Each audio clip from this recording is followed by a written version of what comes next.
Okay, so when we look at the news, some stories, they just feel incredibly human, don't they? Really heavy. And this one, about Bruce Willis and his family, his wife, Emma Heming Willis, their kids.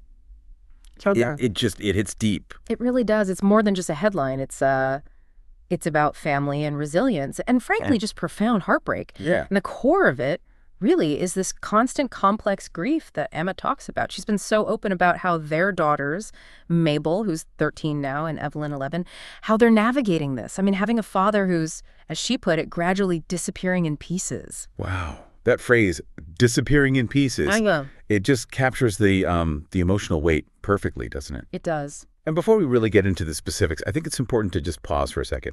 Because hearing about this kind of pain, especially with children involved, it makes you think, about our own fragility. It's completely normal if you, listening to this, feel sadness or just deep empathy. It's okay. It's human. Absolutely. And, the reason this specific situation is so challenging, it really stems from the diagnosis itself. That's right.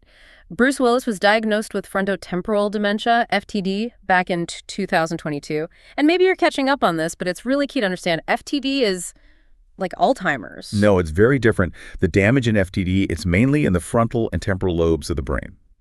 So what that means is the illness really hits personality, communication, behavior, much more than just memory loss initially anyway. So for the family, the person they love can literally start to feel different. Exactly. They're watching these fundamental parts of his identity just shift, sometimes erode. It's incredibly difficult. And that transformation, that's right at the heart of the struggle for the girls, isn't it? Emma mentioned they're grieving a dad who's still physically there. Yeah, and it forces them to learn resilience in a way that's, almost unimaginable for kids that age. Which brings us to this impossible balance Emma's had to find. As a caregiver and a mother, she made this incredibly brave decision to move Bruce into a specialized care home. That must have been just agonizing. Why was that necessary specifically for the kids? Well, the way she framed it, it was like emotional triage. The goal was to stop their home environment from being constantly disrupted by, the shifts in his behavior, his needs. Right, the unpredictability. Exactly. So by moving him somewhere equipped for specialized FTD care, she could balance his needs, his practical needs, with this fierce need to protect the girls emotionally. But they still see him. Oh, yeah, daily. Yeah. That was crucial. It was about managing the environment, not cutting off contact, avoiding that constant household upheaval. That's such a powerful example of setting emotional boundaries in an impossible situation.